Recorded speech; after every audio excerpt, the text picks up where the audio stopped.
61 أعوذ بالله من الشيطان الرجيم بسم الله الرحمن الرحيم وإذ قلتم يا موسى لن نصبر على طعام واحد فادع لنا ربك يخرج لنا مما تنبت الأرض من بقلها وقثائها وفومها وعدسها وبصلها قال أتستبدلون الذي هو أدنى بالذي هو خير اهبطوا مصرا فإن لكم ما سألتم وضربت عليهم الذلة والمسكنة وباءوا بغضب من الله وصلى الله على النبي الكريم. سورة البقرہ آیت نمبر 61.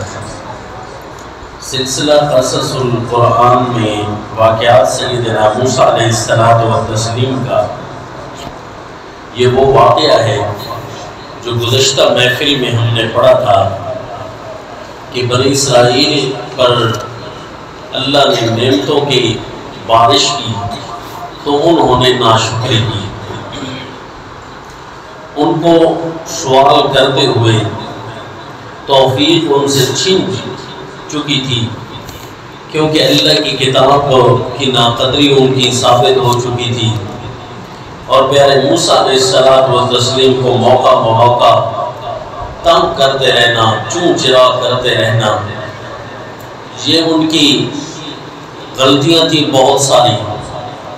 تو ایک گناہ دوسرے گناہ پر جرأت پیدا کر دیتا ہے. تو یوں کرتے ہوئے اس مقام تک پہنچ گئے کہ جو ان کے لیے اللہ نے فراوانی اور عیش و عشرت والی اور پرسکون زندگی نصیب فرمائی تھی اس سے یہ پیچھے ہٹنے لگ گئے. چنانچہ انہوں نے سیدنا موسیٰ علیہ السلام کو آ کر کہا کہ ہمارے لیے دعا کر، ہمیں کوئی نہ کوئی سبزیاں، پیاز، دالیں، یہ چیزیں چاہیے، من و سلوہ ہمیں نہیں چاہیے. تو اب جواب میں پیارے موسیٰ علیہ السلام نے ارشاد فرمایا، یہ نہیں فرمایا کہ میں دعا کرتا ہوں، بلکہ یہ فرمایا، تنبیہ کر دی کہ کتنی غلط بات تم کر رہے ہو. اتستبدلون الذی هو ادنی بالذی هو خیر، کہ جو چیز اعلیٰ ہے اس کو تم چھوڑ رہے ہو اور گھٹیا چیز کو تم لے رہے ہو. تو اب اس بارے میں دعا کیسی ہے؟ میں اب اللہ تعالیٰ سے کیسے دعا کروں کہ اللہ ہمیں اچھی چیزیں نہ دے؟ یہ تو گستاخی ہے اللہ تعالیٰ کے دربار میں. لہذا جو دعا کرنے کی جگہ ہوتی ہے وہیں دعا کی جائے. ایک آدمی کو کھانے پینے کو کچھ نہیں ملتا تو وہ اگر دعا کرتا ہے اللہ مجھے کھانے کو سبزی دے دے، دال دے دے، فلاں چیز دے دے، مانگ سکتا ہے. وہاں دعا کرتے ہوئے اسے ٹھیک لگے گا. لیکن جب اسے نعمتوں کی فراوانی مل رہی ہے، اچھی اچھی چیزیں اس کے پاس موجود ہیں اور اس کے مقابلے میں وہ دوسری چیزوں کا مطالبہ کرنے لگ گیا جس کی اس کو ضرورت نہیں ہے، تو یہ ناشکری بن جاتی ہے. تو پیارے موسیٰ علیہ السلام نے فرمایا یہ تو تمہاری ناشکری ہے. اس سلسلے میں دعا تو نہیں کی جاتی، البتہ جو تمہاری مرضی آتی ہے وہ کرو. اہبطوا مصرا فإن لكم ما سألتم، یہ شہر میں جاؤ جہاں میدان تیہ تھا. اس میدان تیہ میں یہ رہتے تھے. یہ تقریباً 40 میل لمبا تھا اور تقریباً ان کی نفری جو تفاسیر میں ملتی ہے وہ 6 لاکھ کی آبادی تھی ان کی. اتنی بڑی فوج ہے. فرمایا کہ پھر تو یہ شہر والوں کی زندگی تمہیں چاہیے، یہ نہ تمہاری دیہات ہے نہ یہ شہر ہے، بلکہ یہ دنیا میں جنت کا ایک نمونہ ہے جو اللہ تعالیٰ نے تمہیں نصیب فرمایا۔ اگر تم یہاں نہیں رہنا چاہتے ہو تو تمہاری مرضی ہے، پھر تو شہروں کی بود و باش تمہارے ارد گرد موجود ہے، تو وہاں سے لے آؤ۔ اہبطوا مصر، شہر میں چلے جاؤ۔ یہ مصر سے مراد ضروری نہیں ہے کہ مصر فرعون جس مصر سے نکلے تھے، کیونکہ عربی میں مصر شہر کو بھی کہتے ہیں، مصر یا مصر شہر کو کہتے ہیں، اور مصر جو ہے وہ اس ملک کو بھی کہتے ہیں جو مصر فرعون تھا، اور اس کو مصر بھی کہتی ہیں، یعنی میم کے ساتھ زبر پر اور میم کے ساتھ زیر پر۔ موجودہ لغت میں چل رہا ہے ان کے ہاں میم کی زبر کے ساتھ جو مصر پڑھتے ہیں، تو ضروری نہیں ہے کہ یہ مصر سے مراد وہ ہو۔ تو فرمایا اہبطوا مصر، تم مصر میں چلے جاؤ، یعنی شہر میں چلے جاؤ، یہ چیزیں تو وہاں ملتی ہیں۔ اب ظاہر ہے شہر میں جو ہے منڈیاں لگتی ہیں، سبزیوں کی منڈیاں ہیں، غلہ جات ملتے ہیں، پیازیں ملتی ہیں، چیزیں ساری دستیاب ہوتی ہیں، وہاں ان کو ساری چیزوں کو کاٹنا بنانا یہ ایک الگ ایک تکلیف دہ عمل ہوتا ہے، پھر جا کر سالن کا تیار ہونا، ہنڈیا کا تیار ہونا۔ تو فرمایا فَإِنَّ لَكُمْ مَا سَأَلْتُمْ، وہاں تمہارے لیے وہ چیزیں ہوں گی جو تم نے مانگی ہیں۔ یہ اب درخواست اللہ کے حضور میں کیسے کر سکتا ہوں؟ پیارے موسیٰ علیہ السلام و تسلیم نے تنبیہ بھی فرما دی، طریقہ بھی بتا دیا اور ادب بھی بتا دیا کہ اللہ کے حضور دعا کس طرح کی جاتی ہے۔ جب اعلیٰ چیز موجود ہو تو ادنی چیز کا سوال نہیں کرنا چاہیے، البتہ جب بھی کوئی چیز ضرورت ہو، مثلاً آپ کو کوئی ایسی چیز ضرورت ہے جو آپ کے ہاں مہیا ہے، آپ کو اس کے اندر تھوڑی کمی محسوس ہو رہی ہے، تو یہ کہیں پہلی چیز بھی اللہ نے دی تھی تو وہ بھی انعام ہے، نعمت ہے، دوسری نعمت کا مطالبہ کرتے ہیں تو پہلے ادب کا تقاضا یہ ہے کہ پہلی نعمتوں کے شکریہ ادا کریں۔ مثلاً آپ گھر ہے، اللہ نے آپ کو دیا ہے، گھر ہے آپ پر چھوٹا ہو رہا ہے، آپ چاہتے ہیں میری اولاد زیادہ ہو گئی ہے، میں گھر بڑا لینا چاہتا ہوں، تو آپ اللہ تعالیٰ سے یوں درخواست کر سکتے ہیں، اے اللہ آپ نے مجھے یہ گھر دیا، بہت اچھا تھا، میرے لیے پرسکون تھا، رحمتیں تھیں، اس کے شکریہ پہ میں پورے ادا نہیں کر سکا، اب اسی طرح رحمت کی مزید بھی مجھے ضرورت ہے، احتیاجی ہے، اے اللہ جس طرح یہ تیری رحمت ہے اس رحمت کو مزید وسیع میرے اوپر فرما، وسع لی فی داری، اے اللہ میرے ملک کے اندر، میرے گھر کے اندر وسعت نصیب فرما۔ تو یہ ایک ادب ہوتا ہے، اللہ کی نعمت کا جب شکریہ ادا کیا جائے تو رب کریم اور زیادہ عنایت فرماتے ہیں۔ چنانچہ اب جب شہر میں جاتے ہیں تو شہر میں کیا ملتا ہے جی؟ شہر میں صرف سبزیاں تو نہیں ہوتی، شہر میں صرف غلے تو نہیں ہوتے، پیاز دالیں تو نہیں ہوتی، وہاں ان کے کھانے والے بھی ہوتے ہیں، من و سلوہ کھانے سے طبیعت ایک پیاری ہو جاتی، اچھی ہو جاتی، اگر بسم اللہ پڑھ کے شکریہ ادا کر کے کھاتے تو۔ لیکن وہی آب زمزم جب مومن پیتا ہے تو اس کے لیے شفا بنتی ہے، اور اسی آب زمزم کو مشرک پی کر نبی کے خلاف جہاد لڑائی لڑنے کے لیے آ جاتی ہے اور اللہ کے نبی کو جہاد کرنا پڑتا ہے، حالانکہ آب زمزم پینے والے لوگ تھے۔ اس کا مطلب ہے جب اس کی توہین کر کے اس نعمت کو استعمال کیا جائے تو وہ پھر طبیعت پر اچھا اثر اللہ تعالیٰ اٹھا لیتے ہیں، رحمت کا اثر ہٹ جاتا ہے۔ تو شہروں میں تو من و سلوہ دستیاب نہیں تھا، من و سلوہ اگر کھاتے تو طبیعتیں اچھی رہتی، شہروں میں تو یہ چیزیں موجود ہیں، پھر ان کا اپنا اثر بھی ہوتا ہے دنیاوی خوراکوں کا۔ وہاں پر ظلم و تشدد کرنے والے بھی موجود تھے، شہر میں صرف سبزیاں تو نہیں تھیں، وہاں پر ان کی فورسز بھی تھیں، حکومتیں بھی تھیں، چھوٹی چھوٹی حکومتیں، اس طرح ایک فرعون کی حکومت گزری، اسی طرح اور حکومتیں تھیں۔ وہاں جب گئے تو ان کو اپنے سامنے سب کچھ نظر آنا شروع ہو گیا کہ ہم نے تو یہ صرف سبزی خوری کی خیال میں شہر کو آئے تھے، لیکن یہاں پر تو ظلم کی دنیا بڑی وسیع ہے۔ وہاں تو انہوں نے دیکھا تھا نا پیارے موسیٰ علیہ السلام کی حکومت کو، پیارے ہارون علیہ السلام کی حکومت کو، انہیں ہر طرف سے سکون تھا، لیکن اب شہر میں آئے، یہاں بدکار بھی ہیں، یہاں ظالم بھی ہیں، یہاں مزدوریاں کروا کے پیسے بھی نہیں دیتے، یہاں سبزیاں تو کھلاتے ہیں لیکن اس میں بھی 2 نمبری ہے، تو بڑے تنگ ہوئے۔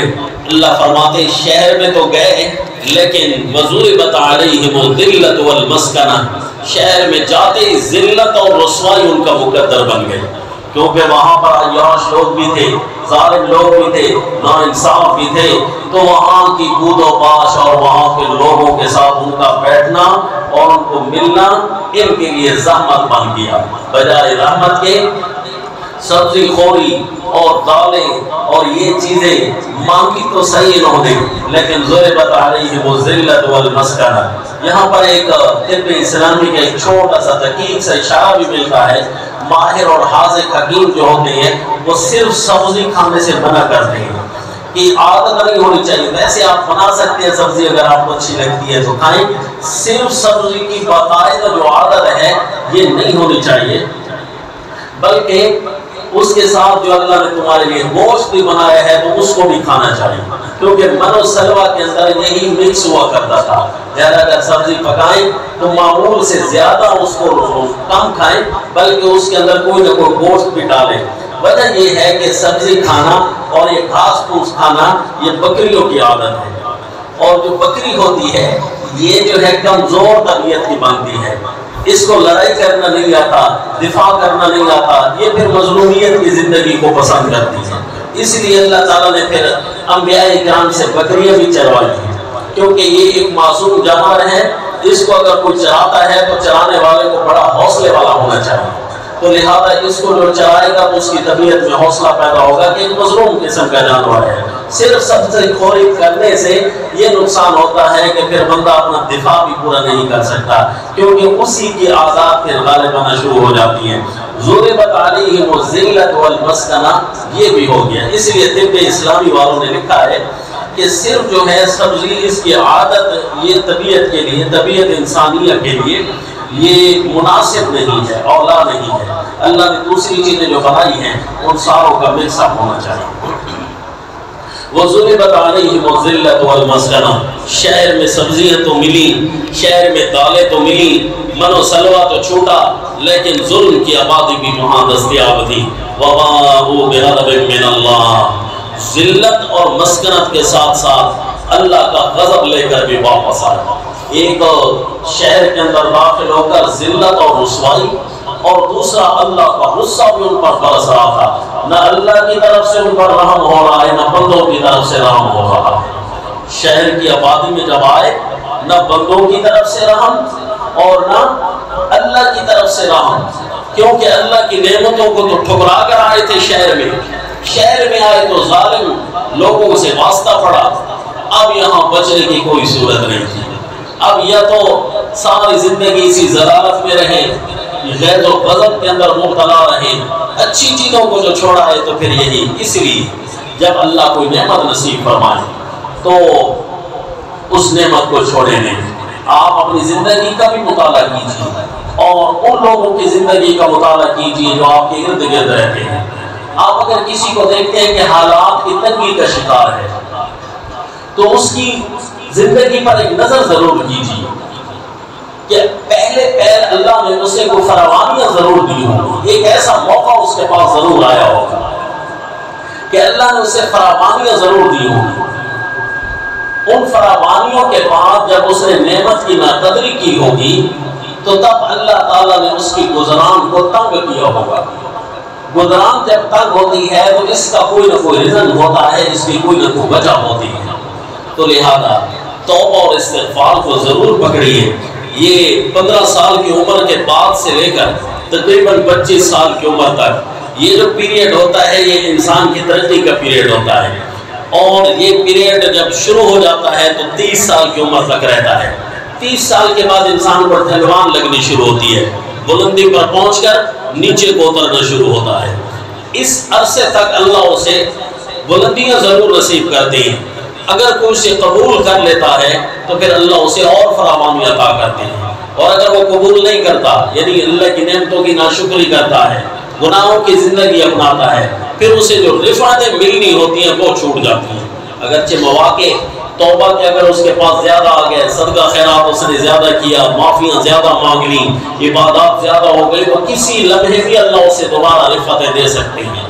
ایک رفعت جو اللہ فریق عطا کیا کرتے ہیں وہ ہر ایک کو نصیب ہوتی ہے، صلاحیت ہر ایک کو نصیب ہوتی ہے، جس طرح کہ بنی اسرائیل کو نصیب ہوئی۔ اب جی حدیث پاک میں آیا لا عزت الا بالجہاد، جب کسی امت پر، جب کسی علاقے والوں پر، جب کسی ملک والوں پر ذلت اور رسوائی مسلط کر دی جائے ظالم معاشرے کی طرف سے، تو بچنے کی صورت صرف یہی ہے کہ پھر جہاد کیا جائے۔ جب جہاد آئے گا تو عزت واپس آئے گی، اور یہ دنیا دیکھ چکی ہے۔ اگر جہاد نہیں تو پھر اسی طرح ظالم معاشرہ تمہارے اوپر چڑھتا رہے گا، ہر ظالم تمہیں پیستا رہے گا، ہر درندہ تمہیں کاٹتا رہے گا۔ لا عزت الا بالجہاد، جہاد کے علاوہ عزت تمہارے ہاتھ میں نہیں ہے۔ اس لیے بنی اسرائیل کو بھی جب دیکھا کہ ہم پیچھے فرعون کے ہاتھوں پستے آئے ہیں اور یہاں آ کر پھر دوبارہ ہم نے خود اچھی زندگی کو ٹھوکر پہ اڑا دیا نعوذ باللہ، اور ہم نے پھر وہی شہروں والی زندگی پسند کر دی، فرعونی نظام دوبارہ ہمارے مقدر میں آ گیا، ہمیں چاہیے کہ ہم پھر اچھی زندگی میں واپس چلے جائیں۔ تو پھر اللہ کریم نے جو نعمت ایک دفعہ لے لی تھی وہ تو اب ملنے والی نہیں ہے، وہ جو من و سلوہ تم سے دیا گیا تھا، تم سے لیا گیا، اب وہ تو نہیں ملے گا، البتہ اس کا ایک متبادل مل سکتا ہے۔ وہ متبادل کیا ہے؟ جہاد کرو تو اللہ تمہیں ارض المقدسہ، بیت المقدس اللہ تمہیں نصیب کر سکتا ہے۔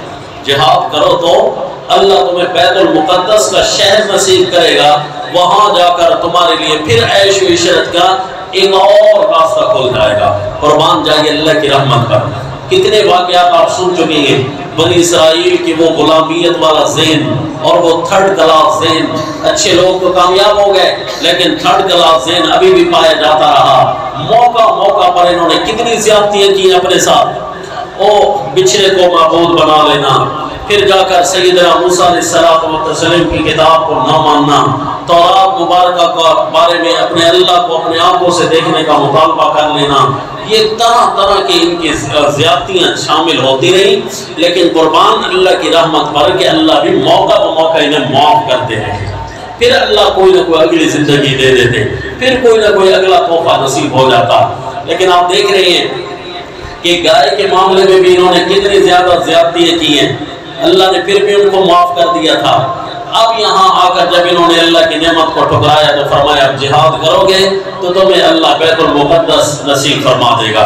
چنانچہ وہ واقعہ دیکھ لیجیے سورۃ المائدہ آیت نمبر 20 کے اندر فرمایا، وہاں سے واقعہ شروع ہو رہا ہے، سورۃ المائدہ آیت نمبر 20۔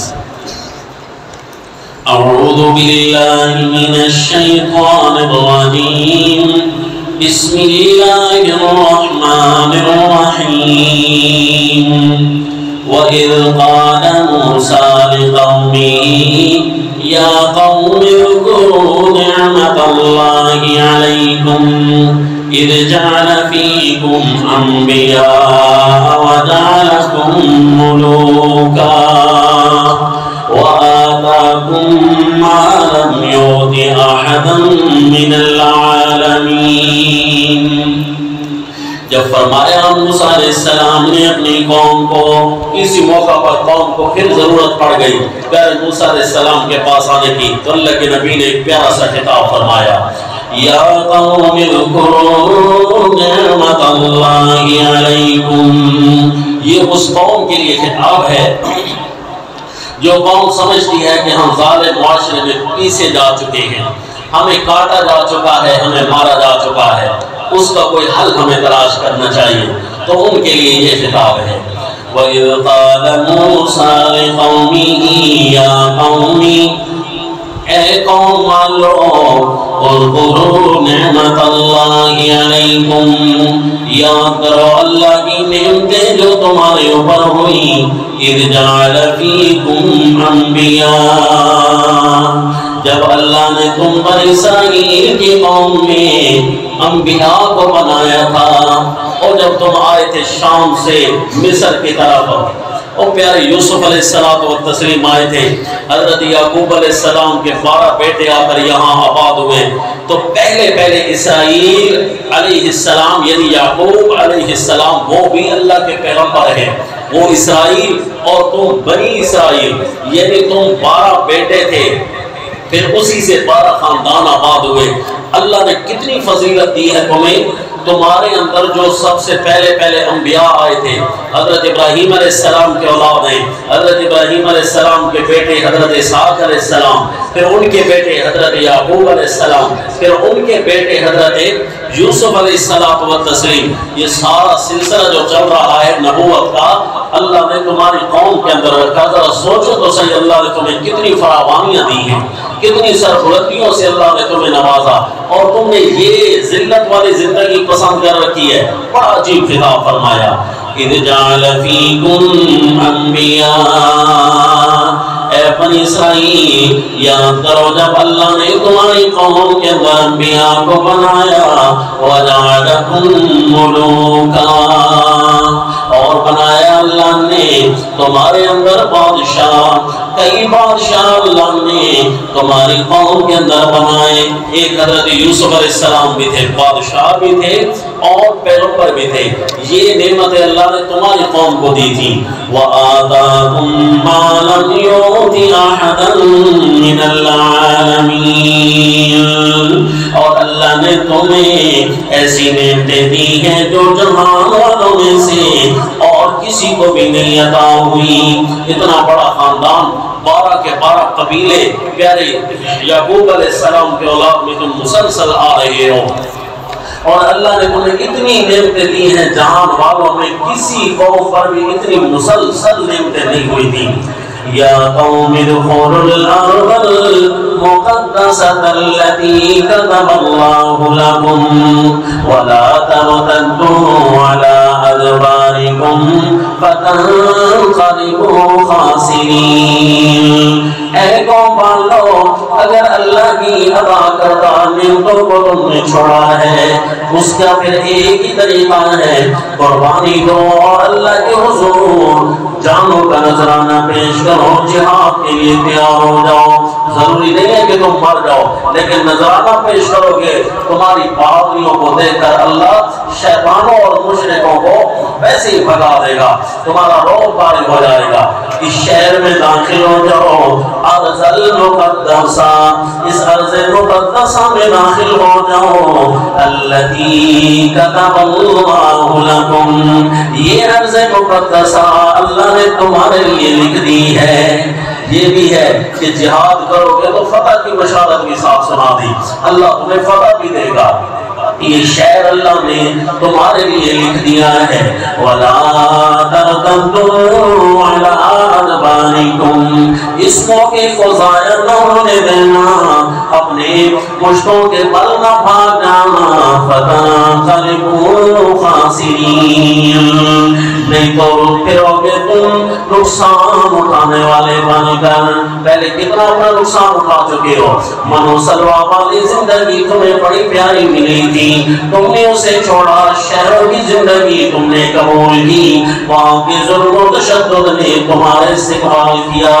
اب اللہ تمہیں ایک اور موقع دیتا ہے، ظالموں کے چنگل سے اگر بچنا ہے تو تم نے جہاد کرنا ہے، جہاد کرو، اللہ تمہیں عزت دے گا، جہاد سے اللہ سربلندی عطا کرتا ہے۔ یا قوم ادخلوا الارض المقدسۃ التی کتب اللہ لکم، صحابہ اکرام رضوان اللہ تعالی علیہم اجمعین جب شام کی سرزمین پر داخل ہوئے نا، شام کے بڑے بڑے ملک، بڑے بڑے شہر ان کو اپنے زیر کمان کرتے گئے اور فتح کرتے گئے۔ بالآخر جو آخری اور بڑا شہر بچ گیا تھا، جس کو یروشلم بھی کہتے ہیں یہودی لوگ، اور ہم اسے کہتے ہیں بیت المقدس، شام کا علاقہ، وہاں پر یہ آخری شہر تھا جہاں پر کعبہ اول یعنی قبلہ اول ارض المقدس بیت المقدس جہاں ہے، سیدنا سلیمان علیہ السلام و تسلیم کی تعمیر کردہ۔ یہ جو بیت المقدس کا ایک نقشہ ہمیں دیکھنے کو ملتا ہے تو یہ ایک چھوٹا سا ڈپارٹمنٹ ہے جس کے اوپر پیلا سا گنبد میں بنا ہوا ہے، ورنہ بیت المقدس جو اصل مسجد ہے وہ صرف یہ ڈپارٹمنٹ نہیں بلکہ ایک اور مسجد ہے اسی کے ساتھ ہے۔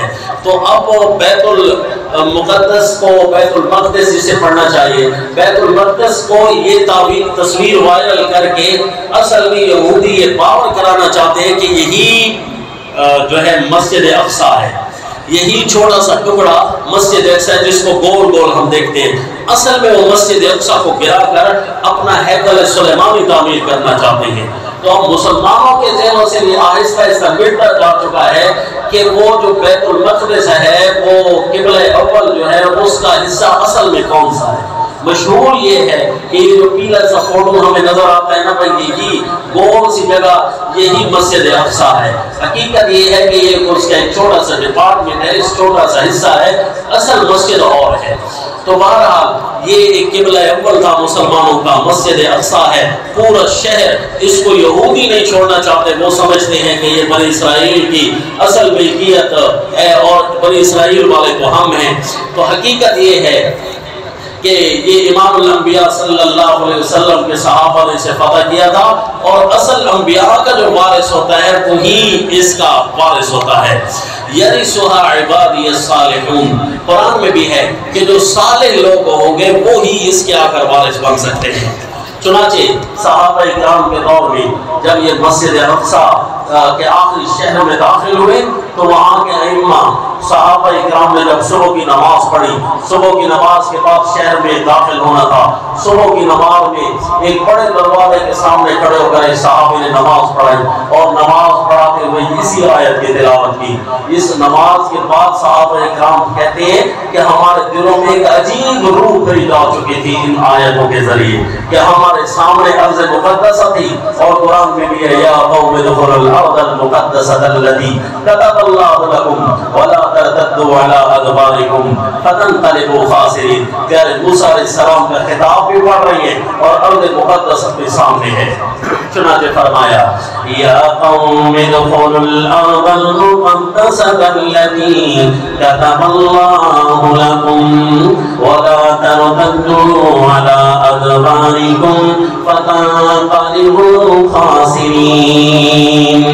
تو اب یہ لوگ مجاہد بن سکتے تھے جنہوں نے من و سلوہ چھوڑا تھا اور سبزی خوری کی عادت بنائی تھی، ان کے ہاں تو اتنا ڈر اور اتنا ان کو جبن ان پر غالب آیا ہوا تھا کہ یہ کہنے لگے ہم تو لڑنے والے نہیں ہیں۔ کیا جواب دیا اللہ کے پیغمبر کو؟ نعوذ باللہ، قالوا یا موسیٰ ان فیہا قوما جبارین، کہنے لگے اے موسیٰ وہاں تو بڑے سخت قوم رہتی ہے، ہمیں لڑنے کے لیے آپ تو نہ جیتا، ہم تو نہیں لڑتے، کیونکہ جو چیز اللہ کی نعمت چھوڑی تھی نا اور اس کے عوض جو کھایا تھا تو وہاں سے مجاہد تو کم از کم نہیں نہ بنا کرتے، تو وہاں ڈر غالب آنا چاہیے، بزدلی غالب آ گئی تھی۔